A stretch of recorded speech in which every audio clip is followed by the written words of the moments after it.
Memasuki hari-hari akhir Ramadan, pada tempatnya kita melakukan introspeksi, pada tempatnya kita melakukan evaluasi. Kalau bulan Ramadan ibarat bulan kawah candra di muka, di mana kita dilatih, digembleng, digojlok jiwa kita ini, maka seorang petinju masuk latihan, keluar latihan, tentu saja tinjunya makin hebat. Seorang petenis masuk latihan, keluar latihan, tenisnya makin hebat. Itu atlet. Kalau latihan tiap hari tapi main kalah terus, orang kan menilai, buat apa latihan, Bung, kalau mainnya kalah terus. Sepanjang Ramadan sebulan penuh kita digojlok, digembleng, dilatih. Untuk apa? Menghadapi hidup 11 bulan sesudahnya. Kalau setelah Ramadan kita kalah lagi oleh setan, kalah lagi oleh iblis, alamat latihan kita di bulan ini tidak membawa hasil yang diharapkan. Nah, sebagai bagian dari introspeksi itu, pada kesempatan ini, saya ingin menyampaikan sebuah hadis yang memberikan gambaran kepada kita bahwa lagi-lagi ibadah pada dasarnya merupakan satu totalitas, satu keutuhan, yang satu berkait dengan yang lain.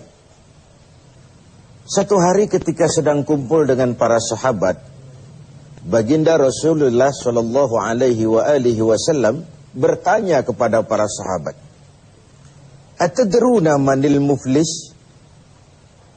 Sahabat-sahabat sekalian, kalian tahu siapa sih orang yang bangkrut itu?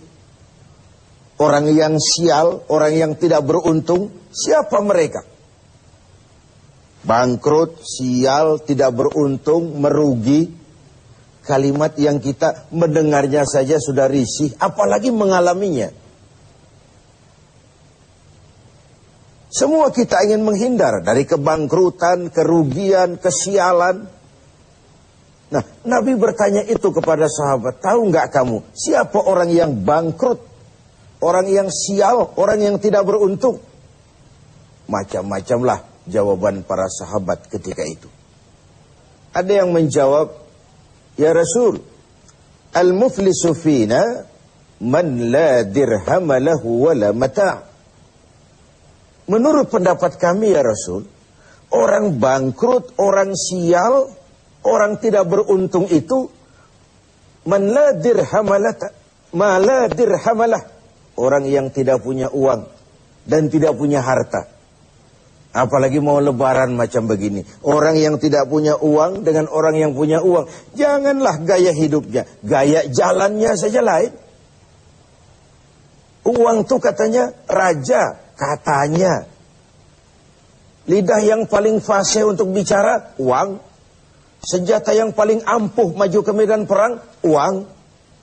Urusan macet dibicarakan dengan lidah, dibicarakan dengan uang. Tokcer.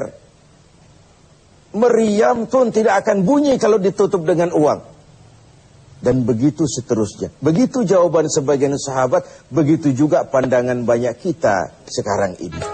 Begitulah memang bahwa materialisme, hedonisme menggiring kita untuk menilai seseorang dari penampilan.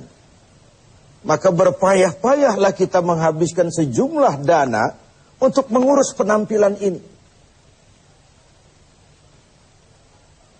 Pengusaha tidak bonafid kalau menandatangani kontrak tidak pakai jam tangan Rolex, pulpennya Montblanc, sepatunya wah, mobilnya wah, bajunya wah, dasinya wah. Begitulah kebanyakan kita sekarang ini. Berpacu menata penampilan. Orang yang bangkrut, yang tidak punya itu semua. Tidak punya uang, tidak punya harta. Hidup cuma sekedar mengumpulkan keinginan-keinginan dan seterusnya. Mendengar jawaban ini, Rasul senyum. Ndak. Bukan itu orang bangkrut.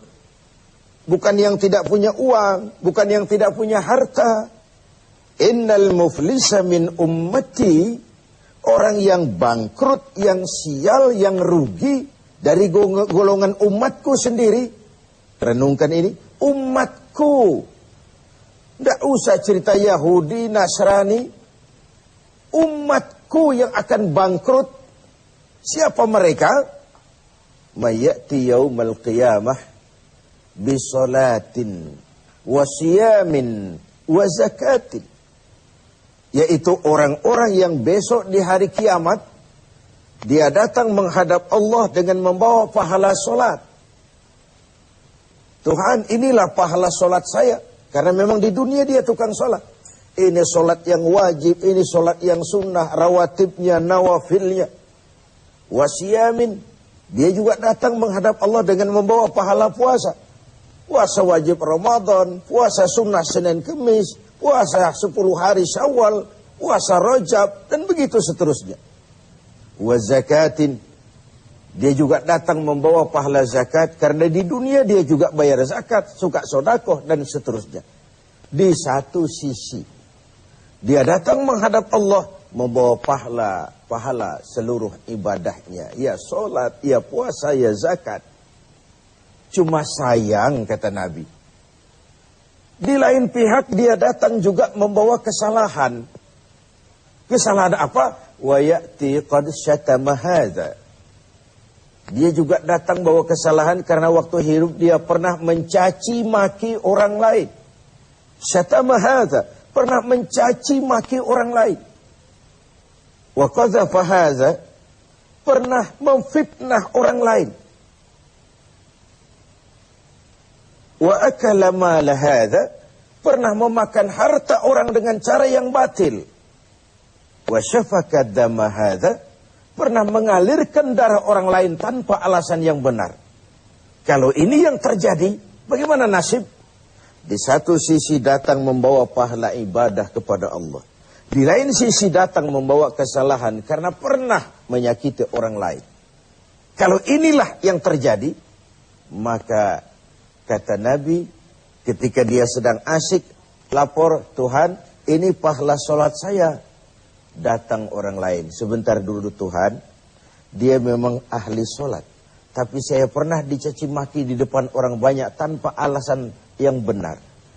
Hancur hati saya. Di dunia saya tidak bisa menuntut dia karena posisinya lebih tinggi. Di sini saya menuntut keadilan. Benar orang ini pernah kau caci maki? Iya Tuhan. Tanpa salah? Iya Tuhan. Cuma untuk menunjukkan prestasimu sebagai orang besar, orang berpengaruh, orang berwibawa. Enak saja kau caci maki orang di depan orang banyak. Ya Tuhan, sini pahala sholatmu berikan kepada orang yang kau caci maki itu. Pahala sholatmu berikan kepada orang yang kau caci maki itu. Lalu Tuhan, inilah pahala puasa saya. Datang lagi orang, sebentar Tuhan. Dia memang tukang puasa, tapi saya pernah difitnahnya. Tercoreng arang di dahi, rusak nama saya, hancur privasi saya tidak bisa kemana-mana lagi dalam hidup ini. Saya menuntut keadilan karena di dunia saya tidak berani. Benar kau pernah fitnah dia? Ya Tuhan.